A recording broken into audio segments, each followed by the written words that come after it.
Great turnout. Thank you for the hospitality.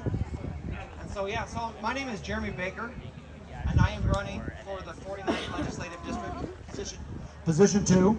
Sorry, I'm supposed to eat the mic. All right, I'm Jeremy Baker.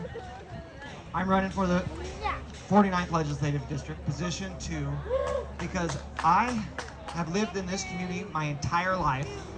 I've lived in this district 33 out of my 46 years, and I could not stand by and watch what was going on with our families any longer.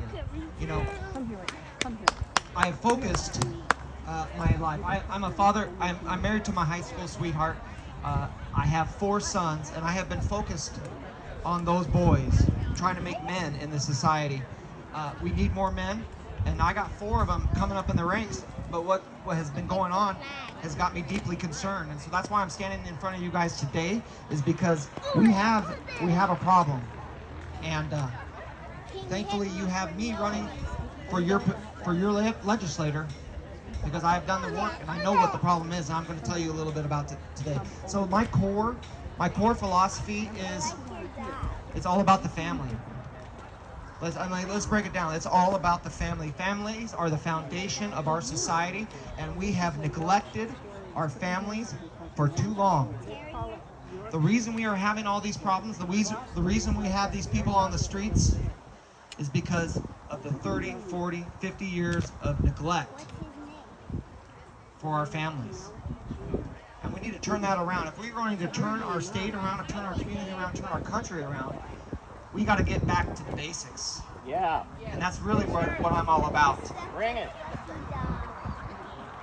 In order to have a good family, a good, strong society, we need some basic things. And a lot of the candidates have come up and talked about those things, and I'm going to break it down again for you with my own interpretation. So public safety is super important. You know, Ray came up and gave a great speech about the role of the sheriff in this community. We need affordability. My 4 sons need to be able to afford a house, a car, their lives, their food, their groceries, and right now that is a big challenge. And we need accountability. We have lost accountability in our community, in our state, in our country, for that matter. So let's talk about public safety. Public safety it's the #1 issue, because if we don't have safe streets, we don't have anything. And so why are we struggling with safety, crime in our community? And it really goes back to the state legislature. They are passing laws that are soft on crime and victimizing us, the people, instead of punishing the criminals. That's right. So let's just break it down. Senate Bill 5476 is the state's response to the State versus Blake decision. What this bill does is basically, drugs are legal right now.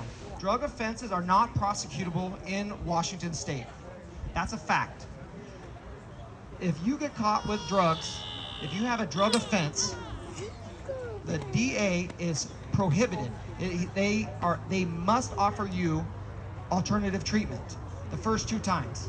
The second, the third, and subsequent times, they are urging you, the DA, to offer alternative treatment. So what is that doing? That gives those people that are in that environment, there's no incentive to get off the drugs. There's no stick there to cure them of the addiction. You know, I feel bad for these people that are addicted to drugs, but we can't enable them. We can't give them the ability to keep perpetuating this thing, because what happens when you have all these people on drugs, they come and victimize us, the citizens. About a month ago, I got up to go to work, because I work with my hands. I'm a construction worker is what started. I started out as a laborer, and I worked up through the trades. I'm a brick mason. I was in the unions. I know what hard work's all about. And I got up to go to work, and I got out to my truck, and I heard a tinkling noise, like a running running liquid. It's dripping. What is this? What is this sound? And then I smelt it. Someone had come by in the middle of the night and drilled my gas tank because they needed the gas more than I did. They needed the gas. They took that gas, and when I talked to the Vancouver police, they said the reason they're doing that is because they are selling that gas to get their drugs. Yep. That cost me to replace that gas tank. That was $1,500 Wow. for that $125 worth of gas, because gas is through the roof. It should be $65, but we are getting victimized. And then on top of that, we've created this environment where crime and drugs are permissible, and then we've created an environment where the police can't do their jobs. So we've heard about like the pursuit bill, House Bill 1054, where if you've done nothing other than steal a car, the cops can't chase you. You heard me, right? Yeah. If you steal a car, they can't chase you. Right? And so from March 2021 to March 2022, auto thefts in our state has gone up 99%. It's doubled. I mean, like, let's think about, what do you think is going to happen when you do that? This is common sense stuff, but we don't have common sense representatives. We have people with agendas. And we have people that have higher priorities than us, the citizens. And I think it's about time that you and I stand up. That's why I'm standing here right in front of you today, is because I stood up. And we need more of you to do that. And so the cops can't chase criminals. If they go and try to grab someone, Ray alluded to it, if they grab them a little too hard, they could be personally liable for that, criminally liable. Then they have a Senate Bill 5051. If they get written up, and they do that a couple times, Ray alluded to it, they could lose their certification. They could no longer have that career that they put so much into. So you know what they're doing? They're retiring. They're moving out of the state. They're finding other careers. So that's now why Washington State has the lowest per capita officers per citizens. We are the lowest police state in the nation. Of all the states, the lowest. And it's directly attributable to those laws that have been written in Olympia. So what do we have to do? It's really quite simple. We have to reprioritize our law enforcement officers. When I was growing up, you honored them. You wanted the police. You wanted to be a police officer. It's a not a doctor, a lawyer, a police officer, a firefighter. I mean, what are the things that little boys and girls dream about being? What is our society teaching them now? I've seen these people on the streets in Portland and whatnot, and they're disparaging police officers. They're calling them dirty names. They're teaching our children this, and we need to reverse that. We need to bring them back to be the heroes that they are. We need to give them the tools that they need. They need good equipment. They need excellent jails, and they need the compensation to bring them back to the state. Got to fix the laws so they'll come back and work for us, because they want to serve. They want to protect our communities. There's a reason that they signed up to do this, but we are making it hard for them in our state to do that, and we need to fix that. So we need different representatives. So that's basically the public safety. We really got to get back to the basics. We got to reinforce our laws so they deter these criminal behaviors. Yeah. Affordability is Mama, it's through the roof. I'm sure you all have seen the inflation that has been plaguing us for over a year and a half. But it's getting hard to fill up the tank and buy the groceries. The last month's inflation report, the CPI, Consumer Price Index, it was 8.3% was year over year. That's just like everything. But if you look at the what we must haves, the stuff that we have to have when we to live our daily lives, you know, the groceries, the utilities, the rent, it's up 24%. Has your wages gone up 24%? No, they haven't. And the state legislature is doing things that have passed laws that are going to exacerbate it. You know, last session, they were in session and the inflation was at 8.5%, which is really high. And they had a $15 billion surplus. And if I was a state representative, I would see the signs on the wall and say, we have a problem here. The people in our communities are suffering. They're going to have a hard time making ends meet. We have $15 billion. Let's find a way to get that money to these people so they can weather this storm. Did they do that? No, they did not. They took that money and they spent every dime. And then they went ahead and passed some other laws that raised our taxes. Now, in January of 2023, you guys can all expect an additional tax on your fuel. 46 cents per gallon is getting ready to be tacked onto our fuel bill. 46 cents. Yeah, I said that right. 46 cents. So when that takes effect, it'll add to the 49 cents they already tack on. So it's nearly $1 of every gallon of gas goes to our state government. What are they doing with this money? Right. Well, we can see it. We can see it because with the Washington Climate Commitment Act, they've prioritized electric ferries, electric buses, and electric charging stations. They took 30% of our highway project budget and moved it to these green agendas where, because it's so expensive to get your gas, you're going to be riding buses everywhere you go, or riding the ferry. They're making it harder for us to afford just our daily lives. And so why is that? There's other bills that they've passed, like 5116, which eliminated coal-fired power in our state, and they've made it a goal to get natural gas out of our houses. Oh no. I mean, these are low-cost energy sources.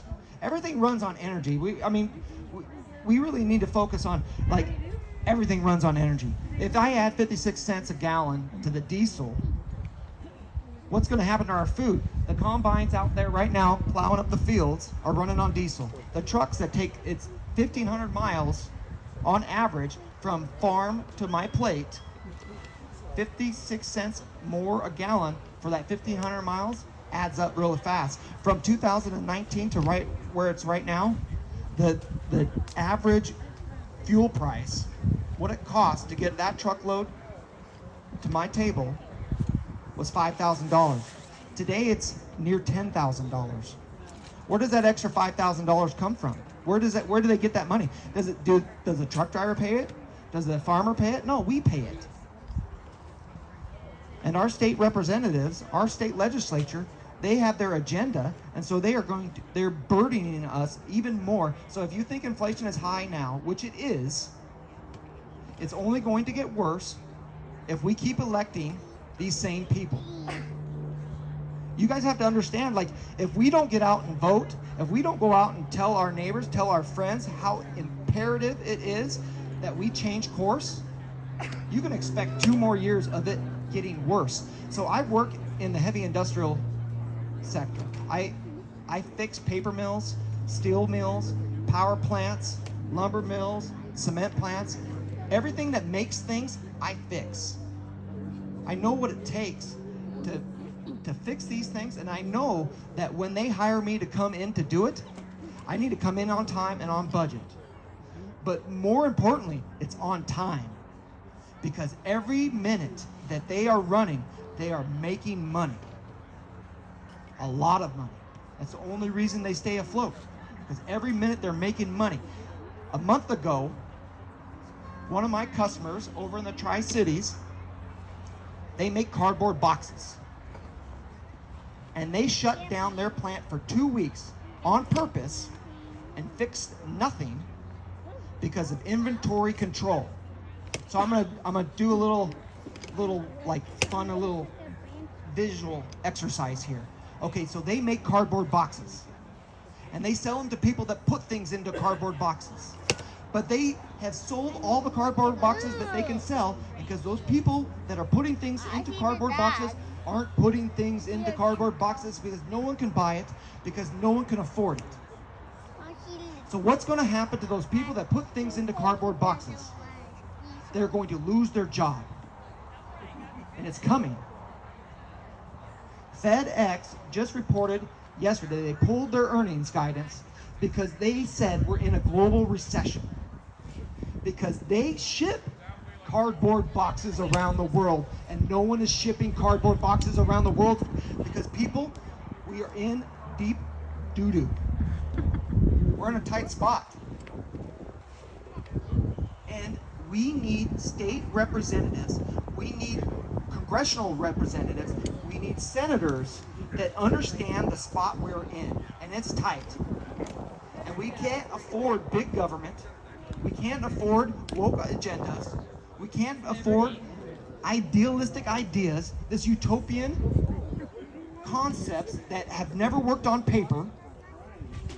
In the real world, they're only ideas. We need people that understand the real world, understand what it takes to do things on time and on budget, and what the real cost is, and put the people at the forefront of their minds, not their agenda. We need people that will lower the energy cost so we can have good manufacturing jobs here in this state. The last aluminum smelter that I worked on is shut down in Washington, up in Ferndale, Washington. That customer, they shipped that over to China, over to India. You know, when I said they shut down the coal-fired power plants here in Washington, guess where they started up? India and China raised their production of coal production the same amount that the entire state uses. So now they use like 7 times the amount of coal. So let's not be naive that when we say we shut down our coal-fired power plants, that hey, now we're virtue signaling, we have cleaned up the environment. We haven't done anything of the sort. We have shifted overseas, and we live in a global world, and so all that pollution is going up into our atmosphere and polluting our earth. I fix coal-fired power plants.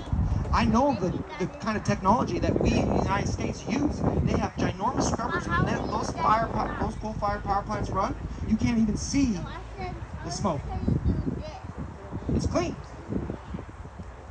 But because we're going to virtue signal, we're going to cut our nose off to spite our faces, we ship all that overseas so we can get our cheap goods.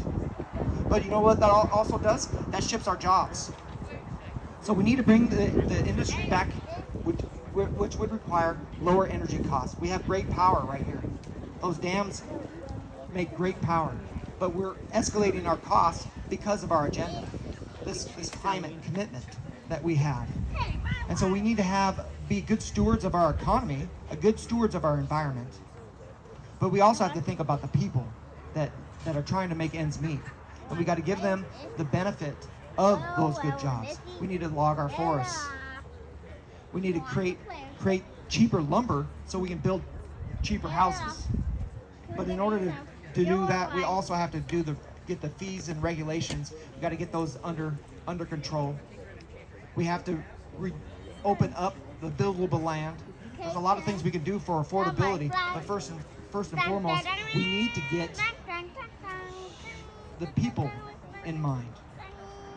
And that's what I'll do as your state representative. But accountability, that is huge, and we've lost that in our society as well. I mean, not for many of you in this audience, you understand what accountability is, but the people growing up in our society right now, they don't, and our politicians sure as heck don't. So I got into this race because of what the government did to us these last couple of years. I'm a father of 4, like I mentioned, and 2 of my sons, of the 4, really struggled during COVID. with the Zoom classes. And I'll tell a little story about my 9th grader at the time. He's a junior now, but Ashton, he is a vibrant young man, extremely energetic, loves life, is always hanging out. I knew when he got his driver's license, I would rarely see him, and sure enough, he is always gone. He's playing with his friends, he's going to practice, but when they shut us down, I watched that son of mine slowly fade. His enthusiasm, his energy, his thirst for life faded. He failed almost all of his classes that first year, that first semester, and I called up the counselor and I said, this is not working. We need a new plan. And they go, well, this is the plan. I said, well, can he at least, if this is the plan, this isn't working, can he do 9th grade over again? No. He can't do 9th grade because we have a policy of not failing anybody. And that's the problem with our society. Because if we don't have failure, we can never have success. Because I know from my personal perspective that when I fail, when I struggle through life, I learn. I learn quick because I don't want to do that anymore. And we're not allowing our children that same benefit because they just keep doing things over and over and over again and never actually learn. And so I took him out of public education. I homeschooled him, and I took him around with me to Arizona, where some of the coal-fired power plants are, and we learned something. I mean, it was better than nothing. We went to national monuments. We went to the Indian ruins. We saw the petrified forest, and I made him give me presentations. And then we read historical books to kind of reinforce that, right? And then we talked about health and biology, and I gave him the best education I could, but it wasn't the education that he deserved. He deserves so much more, and these children in our community deserve so much more, and we are failing them because of what our agenda is in Olympia. All right. Were you doing this with everybody else? Because I feel like everybody else was talking a lot longer. Oh, okay. All right. Go for it. All right. So, but what they've done to our schools is atrocious. And so, let me tell you what they've got going on right now in our schools right now, which our children deserve to have a better environment. So, they are breaking down our families in our schools as we speak, every moment of every day. So a lot of people have talked, well, I don't know if they've talked about it. I was kind of chatting with some other people. So everybody's familiar with social emotional learning, comprehensive sex education. You know, we're familiar with these concepts. Well, my opponent, Monica Stonier, was a prime sponsor of comprehensive sex education. She's the one that is pushing all these bills through our state legislature, and she's the one that's got them in our schools right now. So they have policies in place. I'm just going to break it down to you so you actually understand what's going on in our schools and what it's doing to our families. So, like, in my personal perspective, I feel it's very important that our children and our parents have good communication, that we have a good relationship, that when something's going on with my kid, I would like to know about it. But they have policies in place. Policy 3211 is the policy that they have in place in our schools, in the Washington State school districts, that if your child goes to them and says, hey, I feel like John instead of Judy, or I'm depressed, or I got something else going on with me, they have a policy in place where they can go around the school and they can develop a plan for how they're going to be addressed and how they're going to be dealt with that problem in their school, and they are prohibited from telling me, the parent. Then they pass laws that make the counselor the trusted adult, or the social emotional learning aspect of it, where they introduce these concepts where we have trusted adults in schools instead of at home. And so they build this environment where the kid goes to them and talk to them. They prevent us from understanding about it. And then they pass laws that force the insurance companies that they cannot tell us what treatments they're giving our children, prohibited from telling us what treatment they're giving our kids. And then they go ahead and mandate gender affirming care. You see the path that they're going down. The social emotional learning and the comprehensive sex education is designed on purpose to confuse our children. They introduce and sexualize our children at age 10 before they've gone through puberty. And then by the time they get through puberty, they are thoroughly confused. Their hormones are raging. They don't know what the heck's going on. And so they go look to their trusted adult in school. And the trusted adult in school says, hey, maybe you're John, not Judy. Maybe you're Joan, not Jerry. And so then they take them to the school health-based centers that are funded by my opponent, where they can take them to another doctor, another clinic. They can get them abortions, they can get them birth control, they can get them started on hormone therapy, which chemically castrates your children, and you are prevented from knowing. This is not a normal situation that we're dealing with, people. We are in a crisis on all the different levels. Like I started at public safety. That's at a crisis. Our economy's at a crisis, and our schools at a crisis. Do you see the pattern? Yeah. This is what they want on purpose. They say they don't, but they do. Otherwise, they'd be fixed. They've had control for so long. We should know that if we want a different outcome, we have to change representative. What is the definition of insanity? Doing the same thing over and over and over again and expecting a different result. Well, ladies and gentlemen, we are insane if we keep electing these people. And so I'm asking you to help me get this sorted out.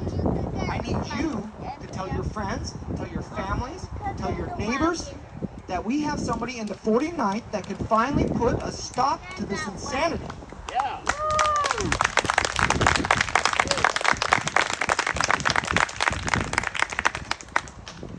I want to finish with this. I'm a United States Marine Corps veteran. I served overseas for our country. I love this country. And in the Marines, they teach us a lot of different things, but one of the main things that I like to leave these conversations with is when we go through a patrol, we're on a mission. If we get fired upon, we stop. And do we run? No. I mean, I'm pretty sure you guys understand what a Marine's going to do. They're going to turn to their attacker, and they are going to rush that person or that force, and they're going to overwhelm them. So I'm here to tell you that we are being attacked from the left. Right. And Monica Stonier is the general on the left. And instead of turning to the right, which is a lot of our neighbors are doing, they're leaving this state, this great state, and going to other places. We need to stand up and fight. Right. We need to stand up and say, no, my children deserve better. I am going to turn and face this attacker from the left, and I am going to overwhelm them with overwhelming force, and I'm going to take back this state. I'm going to take back this community. I'm going to take back this country, because my kids, your grandchildren deserve it.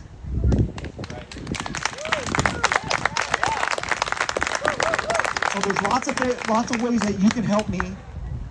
I mentioned tell your friends, tell your neighbors, tell everybody, but I need money.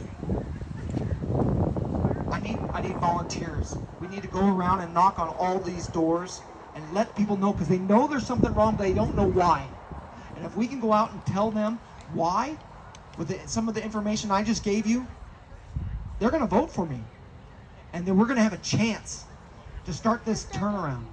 And it's going to take a while, because we have not put this as an emphasis